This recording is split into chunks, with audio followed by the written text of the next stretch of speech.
Yes dear students, आज का topic है neural control and coordination and is no this is a very very important topic because coordination is the process by which two or more organs interact and complement the functions of one another. So coordination is very very important in different sections. As you know, जब भी कोई physical exercise जैसे कोई body कर रहा है तो उस फिजिकल एक्सरसाइज करने में डिफरेंट बॉडी पार्ट आते हैं। तो अब सिंपल सा एग्जांपल है कि जैसे अगर कोई फिजिकल एक्सरसाइज कर रहा है, सपोज फिजिकल एक्सरसाइज कर रहा है तो इसको इट रिक्वायर्स मोर एनर्जी, आपको पता ही है। और अब जब मोर एनर्जी चाहिए या इसको जो ऑक्सीजन सप्लाई है, ये ऑक्सीजन सप्लाई ज़्यादा चाहिए होती है। तो अब ऑक्सीजन सप्लाई ज़्यादा चाहिए होती है तो उसके लिए क्या करना पड़ेगा भाई? जाहिर है इसके लिए जो रेट ऑफ रेस्पिरेशन है वो भी इंक्रीज हो जाएगा, इसका ब्रीदिंग रेट जो है वो बढ़ जाएगा, है ना। और जो रेट ऑफ इसकी हार्ट बीट है वो भी बढ़ जाएगी इसकी। और हार्ट बीट बढ़ने के साथ साथ जो बॉडी के और पार्ट्स हैं यानी ब्लड फ्लो है ब्लड वेसल्स में वो भी इंक्रीज हो जाएगा। और जब एक्सरसाइज बंद करेगा तो सब ये कूल डाउन हो जाएगा। तो एक तरह से ये this coordination is very very important for whatever work. So यहाँ हमारे पास दो कोऑर्डिनेशन के लिए दो सिस्टम डेवलप हुए हैं ह्यूमन में। एक सिस्टम डेवलप हुआ है न्यूरल सिस्टम और दूसरा सिस्टम डेवलप हुआ है endocrine system. There are two systems जो कोऑर्डिनेशन करते हैं। तो हम इनको ऐसा भी बोल सकते हैं कि these are two coordination systems जो आपको ह्यूमन की बॉडी में मिलने वाले हैं। एक तो न्यूरल सिस्टम है और दूसरा एंडोक्राइन सिस्टम है। न्यूरल सिस्टम जो है ये बिल्कुल नेटवर्क है, पॉइंट टू पॉइंट नेटवर्क, और इसीलिए बहुत फास्ट कोऑर्डिनेशन करता है, क्विक कोऑर्डिनेशन करता है। जबकि एंडोक्राइन में आप जानते हैं कि केमिकल इंडक्शन है, ब्लड के अंदर हार्मोन रिलीज किया जाता है। तो in comparison to this system, neural system ये बहुत स्लो होता है। अब हम जब न्यूरल सिस्टम की तरफ आते हैं तो न्यूरल सिस्टम में आप जानते हैं कि डिफरेंट एनिमल्स हैं और हाईली स्पेशलाइज्ड सेल्स का बना होता है, जिन सेल्स को हम बोलते हैं neurons. So neurons are very very important which can detect, receive and transmit different kinds of stimuli. अब जब न्यूरल सिस्टम की बात करते हैं तो वेरी सिंपल होता है ये लोअर इन्वर्टिब्रेट में, जैसे एग्जांपल हेड्रा का एनसीईआरटी देती है कि composed of network of neuron. लेकिन जब आप इंसेक्ट की तरफ जाते हैं तो थोड़ा बेटर हो जाता है, जहाँ पर आपको ब्रेन मिलता है along with number of ganglia and neural tissues. लेकिन जब और आगे बढ़ते हैं, वर्टिब्रेट्स के अंदर बढ़ते हैं, तो मोर डेवलप्ड नर्वस सिस्टम आपको मिलता है। अब इस नर्वस सिस्टम में हम बात करते हैं ह्यूमन नर्वस सिस्टम की, तो दो पार्ट है इसके ह्यूमन नर्वस सिस्टम के। कौन कौन सा है? एक है सेंट्रल नर्वस सिस्टम। जो सेंट्रल नर्वस सिस्टम है इसमें ब्रेन आती है, स्पाइनल कॉर्ड आते हैं। It is the main site of processing and control. तो इन्फॉर्मेशन की प्रोसेसिंग होती है और इन्फॉर्मेशन कंट्रोल होता है सेंट्रल नर्वस सिस्टम से। दूसरा पेरिफेरल नर्वस सिस्टम आता है जिसमें आती हैं all the nerves of our body जो एसोसिएटेड होती हैं सेंट्रल नर्वस सिस्टम के साथ। अब ये जो सेंट्रल नर्वस सिस्टम के साथ एसोसिएटेड होते हैं, पीएनएस जो है इनमें दो तरह के नर्व फाइबर्स होते हैं। एक नर्व फाइबर को हम लोग एफरेंट नर्व फाइबर बोलते हैं और दूसरे को इफरेंट बोलते हैं। एफरेंट क्या करता है? ये ट्रांसमिट इम्पल्स फ्रॉम ये टिश्यू या ऑर्गन से ट्रांसफर करता है सेंट्रल नर्वस सिस्टम को। जबकि जो इफरेंट है ये सेंट्रल नर्वस सिस्टम से ट्रांसपोर्ट करता है टिश्यूज को या ऑर्गन को ट्रांसपोर्ट करता है। तो दो तरह की नर्व्स यहाँ पर हमको पेरिफेरल नर्वस सिस्टम में मिलेंगी। एक वो है जो एफरेंट, जो अंदर की तरफ लेकर आ रही है, सेंट्रल नर्वस सिस्टम की तरफ लेकर जा रही है, और दूसरी इफरेंट है जो सेंट्रल नर्वस सिस्टम से बाहर की तरफ लेकर जा रही है। अब ये जो पेरिफेरल नर्वस सिस्टम है, अगेन ये दो पार्ट में डिवाइडेड है। इसमें हम बोलते हैं एक सोमैटिक न्यूरल सिस्टम होता है। क्या करता है? ये release impulse from CNS to skeletal muscle लेके जाता है। जबकि दूसरा ऑटोनोमिक नर्वस सिस्टम होता है जो सीएनएस से इनवॉलेंट्री ऑर्गन्स या smooth muscle of the body की तरफ लेके जाता है। And these are very very important question for NEET examination. तो अब एक बात यहाँ हमको और समझनी होगी कि ये जो ऑटोनोमिक नर्वस सिस्टम है, इसे फिर से हम डिवाइड करते हैं सिंपैथेटिक और पैरासिम्पैथेटिक में। और आप जानते हैं कि जो ये सिंपैथेटिक नर्वस सिस्टम है, ये कब एक्टिवेटेड होता है? तो ये एक्टिवेटेड होता है जब कोई स्ट्रेसफुल कंडीशन आती है, तो एक्टिवेटेड इन स्ट्रेस। क्लियर? आगे बढ़ते हैं हम लोग सिंपैथेटिक और पैरासिम्पैथेटिक नर्वस सिस्टम से। तो विसरल नर्वस सिस्टम है, ये विसरल नर्वस सिस्टम नाम से क्लियर है, विसरल पार्ट की तरफ जाने वाला है। ये पेरिफेरल नर्वस सिस्टम का वो पार्ट है जिसमें whole complexes of nerve fibres, ganglion and plexuses आते हैं, by which impulse travel from the central nervous system to the viscera and from viscera to central nervous system, दोनों तरह से। यानी आप बोल सकते हैं कि जो विसरल नर्वस सिस्टम है, इसमें सेंट्रल नर्वस सिस्टम से विसरा की तरफ इंफॉर्मेशन जाती है और वाइस वर्सा विसरा से सेंट्रल नर्वस सिस्टम की तरफ आती है। तो ये दोनों ही यहाँ पर इम्पोर्टेंट रोल प्ले करने वाले होते हैं। अब आते हैं न्यूरॉन की तरफ, जो कि structure and functional unit of neural system है। आप जानते हैं दिस द न्यूरॉन, दोनों वेरी वेरी इंपॉर्टेंट। न्यूरॉन में एक सेल बॉडी होती है, इसके अंदर आप देख रहे हैं न्यूक्लियस है और साइटोप्लाज्म भरा हुआ है। और इस साइटोप्लाज्म में ये जो रेड डॉटेड आपको दिख रही, these are the nasals granule. वास्तव में ये RER होते हैं, rough endoplasmic reticulum and ribosomes होते हैं। तो आप जानते हैं कि जो रफ एंडोप्लाज्मिक और राइबोसोम्स हैं, ये क्या काम करते हैं? तो आपको पता ही है कि ये जो रफ एंडोप्लाज्मिक रेटिकुलम है और राइबोसोम है, इनका फंक्शन होगा प्रोटीन सिंथेसिस। फिर यहाँ ऊपर की तरफ देखिए, ये डेंड्राइट्स पाए जा रहे हैं। डेंड्राइट से इंफॉर्मेशन सेल के अंदर एंटर करती है। And the very important point कि निजल ग्रेन्यूल्स जो है वो सेल बॉडी में भी हैं, डेंड्राइट्स में भी हैं। These are very very important point. Question पूछा जा सकता है कि निजल ग्रेन्यूल किस में मिलते हैं आपको? तो ये डेंड्राइट्स में भी मिलते हैं, सेल बॉडी में मिलते हैं, यहाँ से इंफॉर्मेशन आती है, छोटे होते हैं। और एक ये जो लार्ज ब्रांच जा रही है, that is termed as axon. यहाँ से इंफॉर्मेशन सेल बॉडी से दूर जाती है। तो ध्यान दीजिए, सेल बॉडी में जो इंफॉर्मेशन आती है वो कहाँ से आती है? डेंड्राइट से आती है। जाती कहाँ से है? वो जाती है एक्सॉन से। अब एक्सॉन ये लॉन्ग फाइबर होता है और इस पर आप देख रहे हैं Schwann cells are present, is a very very important cell. ये जो स्वान सेल हैं, ये बनाती हैं माइलिन शीथ बनाते हैं। और इन माइलिन शीथ के बीच बीच में ये देखिए जो पार्ट्स आपको नजर आ रहे हैं, इनको हम बोलते हैं नोड ऑफ रैनवियर। और नोड ऑफ रैनवियर से बहुत तेजी से सॉल्टेशन होता है या नर्व इम्पल्स जाता है। एक्सॉन का जो लास्ट पार्ट है, दैट इज एक्सॉन टर्मिनल। और एक्सॉन टर्मिनल पर ये देखिए सिनेप्टिक नॉब्स बनी हुई हैं। इन्हीं सिनेप्टिक नॉब्स के थ्रू जो न्यूरो होते हैं वो रिलीज होते हैं। और ये जो इंफॉर्मेशन आ रही है यहाँ से, वो आगे ट्रांसफ़र होती है। तो ये जो इंफॉर्मेशन यहाँ से ट्रांसफ़र होती है, ये होती है यूनी डायरेक्शनल। तो वेरी इंपॉर्टेंट है, नर्व इम्पल्स हमेशा यूनी डायरेक्शनल ही ट्रांसफ़र करेगा। कैसे यूनिडायरेक्शनल ट्रांसफर करेगा? तो जो इन्फॉर्मेशन है वो पहले डेंड्राइट्स में आएगी, डेंड्राइट्स से सेल के पास जाएगी और सेल से फिर एक्सॉन के पास जाएगी, सेल बॉडी से एक्सॉन की तरफ जाएगी। अब ये जो न्यूरॉन्स होते हैं, आप ये जो न्यूरॉन्स हैं, इनको डिवाइड भी किया जा सकता है। कैसे कैसे? तो एक होते हैं यूनिपोलर न्यूरॉन्स, दूसरे होते हैं बाईपोलर न्यूरॉन्स, और तीसरे आप बोल सकते हैं कि मल्टीपोलर न्यूरॉन्स होते हैं। तो what is the difference between this? Unipolar neuron जो होते हैं, इसमें होता है ओनली वन एक्सॉन। जबकि जो बाईपोलर होता है, बाईपोलर में दो चीज़ें पाई जाती हैं। इसमें क्या होता है? इसमें वन डेंड्राइट होता है एंड वन एक्सॉन होता है। जबकि जब मल्टीपोलर की बात करेंगे, तो मल्टीपोलर में आपको मिलेंगे क्या? टू और मोर डेंड्राइट्स एंड वन एक्सॉन। तो डिफरेंट टाइप के होते हैं। तो जानते हैं आप, ये जो यूनिपोलर हैं ये किससे मिलते हैं? तो यूनिपोलर ये मिलती है एम्ब्रियोनिक स्टेज में, या आप सीधे बोलिए तो एम्ब्रियोनिक सेल में मिलता है।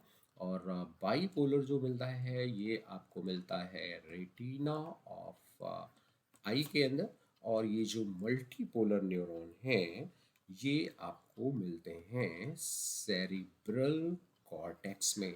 सो these are the very very important point.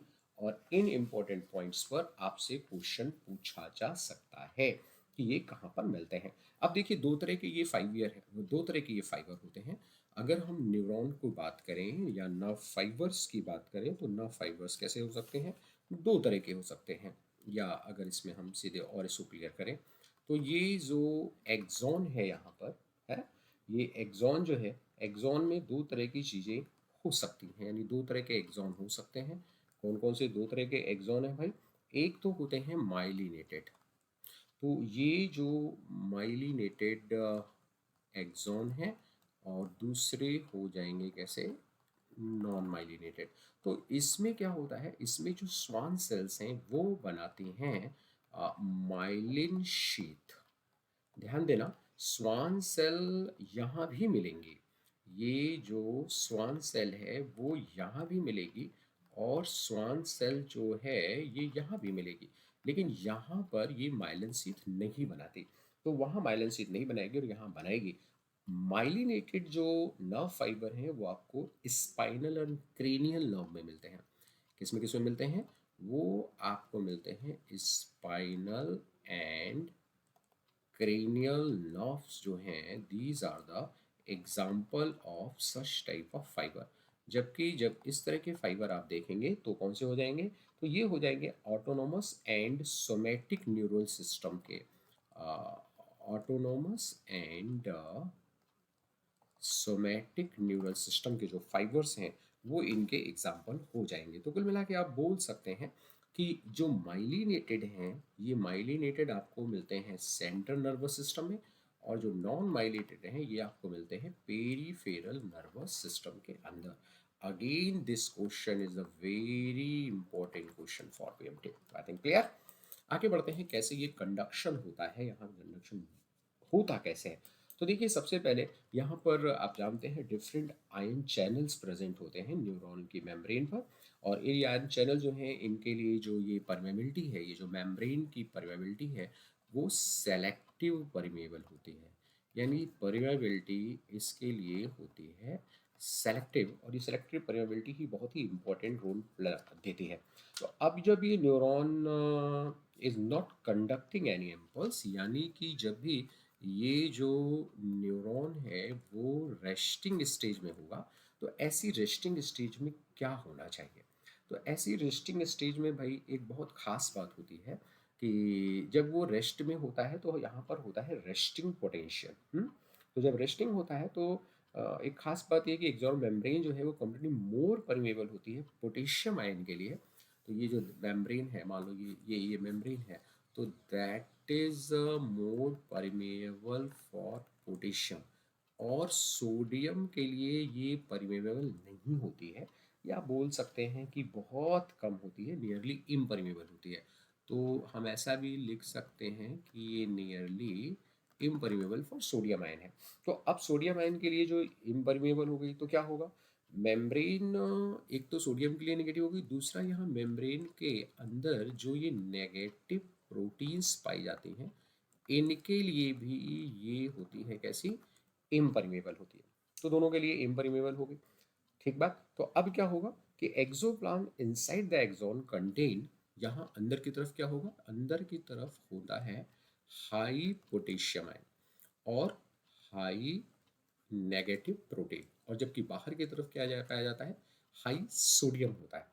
तो इन दोनों से एक जो कंडीशन बन के तैयार हुई कि बाहर की तरफ प्लस चार्ज ज़्यादा होता है और अंदर की तरफ जो है वो नेगेटिव चार्ज ज़्यादा हो जाता है। तो ये जब प्लस और नेगेटिव चार्ज हो जाता है, क्लियर बात समझ में आ रही है ना, तो एक कंसंट्रेशन ग्रेडियंट आ जा रहा है।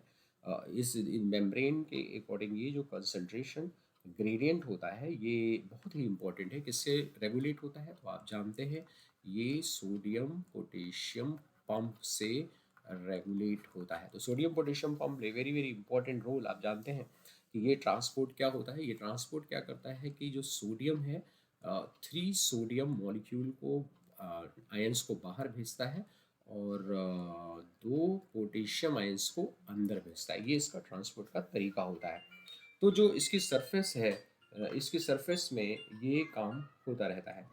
तो ध्यान दीजिए, इससे रिजल्ट क्या होगा, तो इससे रिजल्ट ये होगा कि आउटर सरफेस जो है इसकी वो पॉजिटिवली चार्ज हो जाती है। ये देखिए, ये सारी जो आउटर सरफेस है ये पॉजिटिवली चार्ज हो गई है, और नेगेटिव वाली जो चीज़ें हैं वो कैसी हो गई हैं, अंदर वाली जो चीज़ें हैं वो नेगेटिव हो गई हैं। तो अंदर नेगेटिव और बाहर की तरफ पॉजिटिव चार्ज ये स्टेब्लिश हो जाता है। हम्म, तो इसी पोटेंशियल को हम लोग बोलते हैं इसकी पोलराइज स्टेट। बात समझ में आई? क्या हुआ इसमें? पॉजिटिव चार्ज बाहर की तरफ और अंदर की तरफ नेगेटिव चार्ज है, और इस चीज को हम कहते हैं पोलराइज्ड स्टेज। इस जो पोलराइज्ड स्टेज होती है इसमें एक इलेक्ट्रिक पोटेंशियल काम करता है, और उस इलेक्ट्रिक पोटेंशियल को कहा जाता है रेस्टिंग मेम्ब्रेन पोटेंशियल, या सिंपली रेस्टिंग पोटेंशियल कहा जाता है। You know what is the value of this resting potential? बता सकता है कोई इसकी वैल्यू क्या होती है? तो इसकी जो वैल्यू होती है वो होती है -70 मिली वोल्ट। ये वैल्यू ये इस तरह से अंदर की तरफ ये हो जाती है। क्लियर हो गया? अब कैसे इम्पल्स जनरेट होगा? तो जैसे ही कोई इम्पल्स यहाँ पर आता है, जैसे ही यहाँ पर इम्पल्स आता है, इम्पल्स के आते ही इस पर्टिकुलर पॉइंट पर तुरंत क्या हो गया है, यहाँ पर इसकी जो परमेबिलिटी है वो चेंज हो जाती है। यानी जो परमेबिलिटी है, ये परमेबिलिटी यहाँ पर चेंज हो जाती है, और परमेबिलिटी चेंज हो जाएगी तो क्या होगा भाई? Freely permeable to sodium ion. तो बहुत तेजी से ये जो सोडियम आयन है, जैसे दिख रहे हैं, बहुत तेजी से ये सोडियम आयन अंदर की तरफ मूव करने लगते हैं, इस तरह से मूव करने लगेंगे। तो जब बहुत तेजी से सोडियम आयन अंदर की तरफ मूव करेंगे तो उसका रिजल्ट क्या होगा? उसका रिजल्ट ये होगा कि जब ये बहुत तेजी से आएंगे तो ये जो मेम्ब्रेन है ये हो जाएगी डीपोलराइज्ड। इस पर्टिकुलर पार्ट पर ये जो मेम्ब्रेन है वो कैसी हो गई है? डीपोलराइज्ड हो गई है। डीपोलराइज होने का मतलब क्या हुआ कि आप देख रहे हैं यहाँ पॉजिटिव चार्ज आ गया है। Yes, this one is the positive charge. तो ये जो पॉजिटिव चार्ज आ गया है ये जनरली +30 से लेकर +45 मिली वोल्ट का होता है। Millivolt. तो देखो, जहाँ पोलराइज स्टेज में -70 था, डीपोलराइज होने पर ये कितना आ गया? -30 टू 45 आ गया। अब देखो, मेम्ब्रेन की दूसरी तरफ क्या है? मेम्ब्रेन के यहाँ तो पॉजिटिव चार्ज है, लेकिन यहाँ कौन सा चार्ज है? देखिए, बोलो बोलो। ये नेगेटिव चार्ज आ गया, यहाँ पॉजिटिव आ गया, लेकिन यहाँ कैसा है? यहाँ नेगेटिव है। तो पॉजिटिव से नेगेटिव की तरफ एक जाता है, करंट पास होती है, और बाहर की तरफ ये फिर पॉजिटिव से नेगेटिव इस तरह करंट जाएगी, यानी पूरा एक सर्किट कंप्लीट कर लेती है। और जब ये सर्किट कंप्लीट कर लेती है तो ये जो इंफॉर्मेशन है वो अब जहाँ आ जाएगी, यानी कि आगे की तरफ को आ जाएगी, और वो पर्टिकुलर पार्ट जो है वो फिर से कैसा हो जाएगा? दिस पर्टिकुलर पार्ट, ये वाला पार्ट फिर से हो जाएगा पोलराइज्ड। तो नर्व कंडक्शन में तीन बातें हुई, क्या क्या? सबसे पहले तो ये पोलराइज्ड था, पोलराइज्ड के बाद फिर ये हुआ कैसा? डीपोलराइज्ड हुआ, और डीपोलराइज्ड के बाद फिर से ये पोलराइज्ड हो जाता है। यानी ये रेस्टिंग मेम्ब्रेन पोटेंशियल है, ये जिसको हम लोग एक्शन पोटेंशियल बोलते हैं, और ये फिर से रेस्टिंग पोटेंशियल में आ गया। तो इस तरह से फिर ये अगला, अब जैसे इस डायग्राम में देखो, यहाँ बाहर की तरफ पॉजिटिव है, अंदर की तरफ कैसा हो गया है? नेगेटिव हो गया ना। ये ऐसे चेंज हो रहा है। तो ये जब चेंज होगा तो फिर से ट्रांसपोर्ट होने लग जाएगा, यानी लगातार ऐसे इम्पल्स का ट्रांसपोर्ट होता चला जाता है।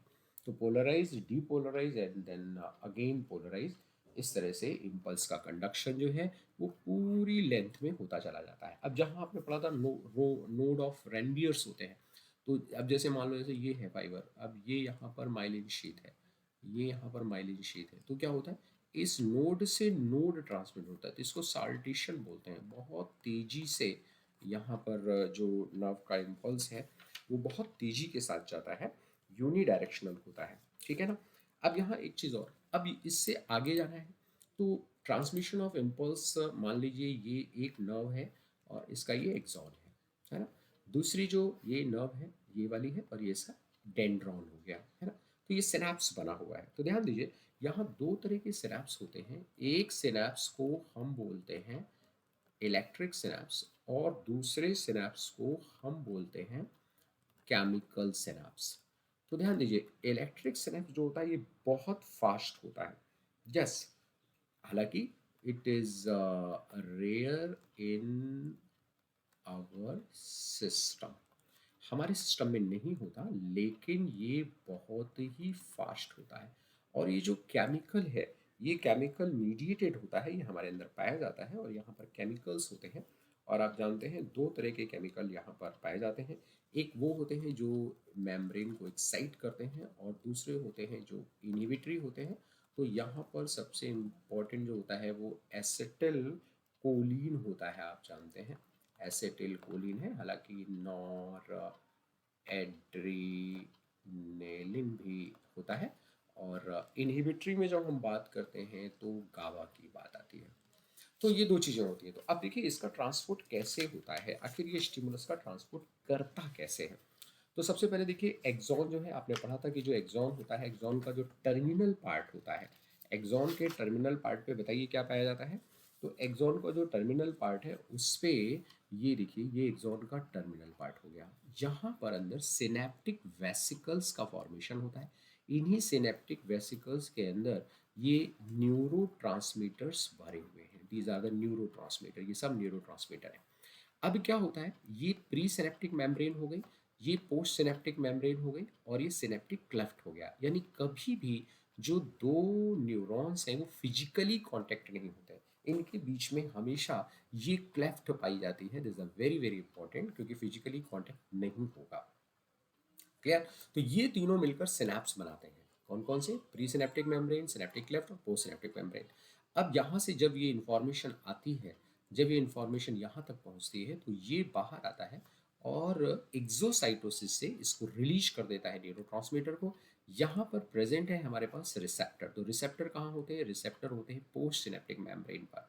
क्लियर। सिनेप्टिक वेसिकल्स किससे आकर जुड़ती हैं? तो वो होती हैं प्री सिनेप्टिक मेम्ब्रेन पर।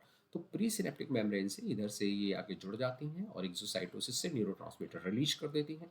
इनको एक्सेप्ट करता है रिसेप्टर, और इस रिसेप्टर से फिर से इंफॉर्मेशन जो है चली आती है। तो एक तरह से आपसे ये, तो ये लगातार धीरे धीरे ट्रांसपोर्ट होता चला जाता है। क्लियर। तो now is a very very important. हाँ, एक चीज यहाँ से भी क्लियर हो रही है कि ये जो नर्व का कंडक्शन है, ये कंडक्शन हमेशा कैसा होगा? तो ये कंडक्शन जो है ये यूनी डायरेक्शनल ही होगा, है ना। कैसे कैसे? आपने देखा कि जो डेंड्राइट है, डेंड्राइट से सेल बॉडी की तरफ आती है, और सेल बॉडी से फिर वो एक्सॉन की तरफ जाती है, और एक्सॉन से फिर वो न्यूरोमस्कुलर जंक्शन या वट जहाँ उसको जाना है, जिस जगह भी इंफॉर्मेशन लेकर जाना है वो इंफॉर्मेशन चली जाएगी। हमारा सेंट्रल नर्वस सिस्टम जो है वो सेंट्रल नर्वस सिस्टम यानी ब्रेन कहलाता है। आप जानते हैं ब्रेन के 3 पार्ट हैं। कौन कौन से? एक नंबर 1 फोर ब्रेन हो गया, दूसरा मिड ब्रेन हो गया, और तीसरा हेड ब्रेन हो गया। फोर ब्रेन जो है, फोर ब्रेन को प्रोजेंसेफेलॉन भी बोलते हैं। फोर ब्रेन में जो इम्पोर्टेंट पॉइंट जाते हैं, इसमें 3 इम्पोर्टेंट पॉइंट होते हैं। एक तो मिलता है हमको all factory lobe. Olfactory lobe is a very very important. क्या करता है ये? एक पेयर होता है, बल्कि लोब्स लिख लें, क्योंकि इनका नंबर 1 पेयर होता है, और ये हमको सेंस देते हैं, सेंस ऑफ स्मेल का। This is the first point. Second point जो वेरी इंपॉर्टेंट है, दैट इज सेरिब्रम। आप जानते हैं ये जो सेरिब्रम है, आप देख रहे हैं कितने बड़े पार्ट में फैला हुआ है। यहाँ सेरिब्रल, ये जो हेमिस्फेयर है, ये कार्पस कैलोसम इनको डिवाइड करता है ना। तो कार्पस कैलोसम इसको क्या करता है? राइट और लेफ्ट पार्ट में डिवाइड कर देता है। कार्पस कैलोसम सेरिब्रल हेमिस्फीयर को राइट पार्ट और लेफ्ट पार्ट में डिवाइड करता है। तो सेरिब्रम जो है सबसे इम्पोर्टेंट चीज़ हो गई कि ये लार्जेस्ट पार्ट होता है। कैसा पार्ट है? लार्जेस्ट है। एंड मोस्ट कॉम्प्लेक्स पार्ट भी हम इस पार्ट को बोलते हैं।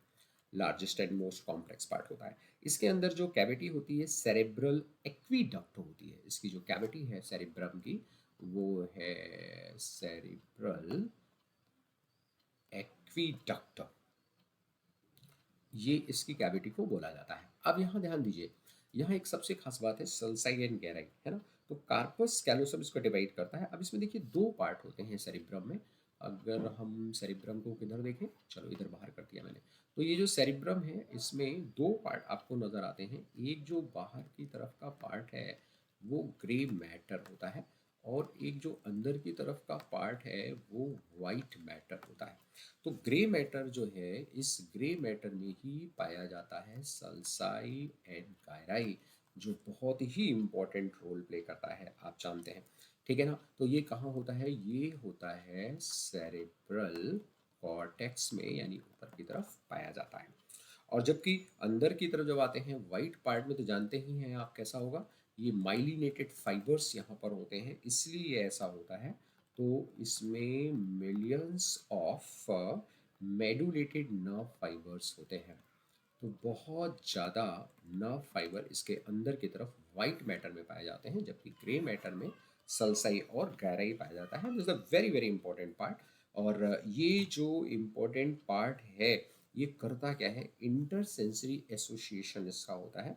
और मेमोरी, आप जानते हैं हमारी जो मेमोरी है, हमारा जो कम्युनिकेशन है, वो इस पार्ट पर डिपेंडेंट होता है। और कहते तो यही है, जितना सेल साई गहराई डेवलप होगा, उतनी ही ज़्यादा मेमोरी डेवलप होगी। फिर इसका सेरिब्रम और इंटरनल पार्ट जो है, ये जो सेरिब्रम का पार्ट है प्लस इसके इंटरनल पार्ट, ये दोनों पार्ट मिलकर बनाते हैं limbic lobe. And limbic lobe जो है, हमारे बहुत बड़े इमोशन का सेंटर है। तो ये क्या करता है, ये रेगुलेशन करता है, रेगुलेशन ऑफ सेक्सुअल बिहेवियर। ये हमारे सेक्सुअल बिहेवियर को, और एक्सप्रेशन ऑफ इमोशंस जिसको आप बोलते हैं, एक्सप्रेशन ऑफ इमोशंस। इमोशंस कैसे होते हैं भाई, तो कभी बहुत जोर का हमको गुस्सा आ जाता है, हम्म, तो इमोशनल रिएक्शन जो होता है, वो यही इमोशनल रिएक्शंस को या हमारे इमोशंस को ये रेगुलेट करता है। तो this is a very very important part. आपसे लिम्बिक लोब पूछा जा सकता है, या लिम्बिक सिस्टम भी पूछा जा सकता है, तो that is also related with that part. अब इसका जो आखिरी पार्ट होता है, दैट इज डायंसेफेलॉन। और डायंसेफेलॉन में जब हम जाते हैं, तो वहाँ हमें थैलेमस नज़र आता है। आप देखिए, ये है थैलेमस, ये हाइपोथैलेमस, और इसके ऊपर की तरफ होगा एपीथैलेमस। तो तीन चीज़ें होती हैं। अगर हम थैलेमस की बात करें, तो सबसे पहले होगा ऊपर की तरफ एपीथैलेमस। जाहिर है, छत की तरफ है, तो इसको क्या बोलेंगे, इसको हम लोग रूफ बोल देंगे। एपीथैलेमस के बाद दूसरा जो पार्ट है, वो कौन सा हो जाएगा, वो हो जाएगा थैलेमस पार्ट हो जाएगा। थैलेमस किधर होता है, साइड में होता है। और नीचे नाम से ही क्लियर है कौन सा पार्ट है, हाइपोथैलेमस पार्ट होता है। तो हाइपोथैलेमस कैसा पार्ट हो गया, जल्दी से बताओ इसका, ये इसका फ्लोर पार्ट हो गया। तो थ्री पार्ट है। तो यहाँ पर ये पीनियल ग्लैंड होती है, आप जानते हैं, जो मेलेटोनिन का सिक्रीशन करती है। थैलेमस जो है साइड का पार्ट है, ये साउंड को बैलेंस करती है। थैलेमस किसको किसको करता है भाई, थैलेमस जो है ये हमारे साउंड को रेगुलेट करने का ये काम करता है। The very very important point, sensory और मोटर सिग्नल्स को हमारे ये रेगुलेट करता है। अब उसके नीचे सबसे नीचे आता है hypothalamus. This is a very very important point, है ना, जो बेस पर होता है। और ये किसको कंट्रोल करता है, तो ये करता है, it maintain homeostasis, the very very important point. यानी जो टेम्परेचर कंट्रोल का काम है, हमारी बॉडी में टेम्परेचर कंट्रोल कौन करता है भाई, हाइपोथैलेमस करता है। अर्ज जो हमारी बॉडी की होती है, अर्ज ऑफ ईटिंग, जो सेंसेशन होता है हमारा, एंड आप बोल सकते हैं ड्रिंकिंग, कुछ पीने खाने की इच्छा हो रही है, तो वो पीने खाने की इच्छा, टेम्परेचर कंट्रोल, ये सब किसका काम है, ये हाइपोथैलेमस का काम है। That is a very very important part. आइए, इसमें और भी डायग्राम है, लेकिन हम अगले स्लाइड की तरफ चलते हैं। तो ये तो फोर ब्रेन के बारे में बात हमने की। अब दूसरा जो ब्रेन आता है, that is mid brain. Mid brain में भी दो इम्पोर्टेंट पार्ट होते हैं। एक कार्पोरा क्वाड्रिजेमिना बोला जाता है, एक पार्ट हो गया corpora quadrigemina. This a very very important part, क्योंकि इसमें भी दो पार्ट होते हैं, एक सुपीरियर और एक इन्फीरियर। तो ये जो सुपीरियर पार्ट हो गया और एक हो गया इन्फीरियर। सुपीरियर किसको रेगुलेट करता है भाई, तो सुपीरियर जो है ये हमारे साउंड को और लाइट को, ये जो सुपीरियर पार्ट है, this a very very important part, क्या करता है, जल्दी से बताइए। तो ये जो कार्पोरा क्वाड्रिजेमिना है, ये स्वेलिंग्स के 4 राउंड स्वेलिंग होती हैं इसमें। सो क्वाड्रिजेमिना क्यों बोलते हैं, क्योंकि इसमें फोर स्वेलिंग्स होती हैं, इसलिए इसको बोलते हैं। तो ये हमारा सेंस ऑफ लाइट का ऊपर वाला जो पार्ट है, ये हो गया सेंस ऑफ लाइट, और जो नीचे वाला भाग हो गया वो हियरिंग को सेंस करता है, क्वाड्रिजेमिना। और दूसरा पूरा सेरिब्राई एक पार्ट पाया जाता है, और इसकी जो कैनाल है, इसकी कैनाल को कहा जाता है सेरिब्रल एक्वीडक्ट, है ना। चलें आगे बढ़ जाए। ये सेरिब्रल एक्वीडक्ट जो ऊपर थी ना, वो पास होती है किससे, मिड ब्रेन से आकर पास होती है। अब तीसरा जो आता है hind brain, that is the hind brain. Hind brain में देखिए आपको तीन चीजें मिल रही हैं। क्या क्या मिल रहा है हिंड ब्रेन में? एक ही पोन्स वाला पार्ट है, दूसरा ये वाला पार्ट है, this very important part medulla, जो कि नीचे फिर स्पाइनल कॉर्ड से जुड़ा होता है, और तीसरा पार्ट जो है वो यहाँ पर है, जिसको हमने सेरिबेलम बोला है।